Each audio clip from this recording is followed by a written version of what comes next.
नको ग, तू वेडवानी वागू नको ग,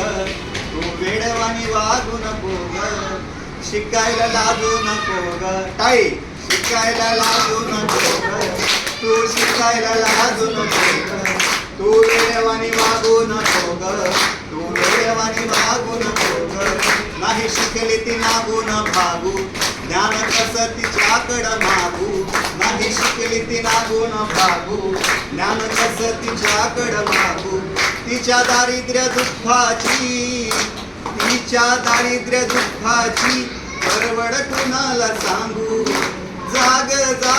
आपल्या पालिकेच्या शाळेत जा, जाग जा ज्ञानाचं जागे जा महापालिकेच्या सीबीएसईच्या शाळेत शिकायला लाजू नको ग, तू शिकायला लाजू नको ग, तू वेडवाणी वागू नको ग, तू वेडवाणी वागू नको ग. बघा शिक्षण नसेल तर जीवनाची परवडच होती आणि जी स्त्री शिकलेली आहे तिचं घर पुढे गेलं म्हणजे समाज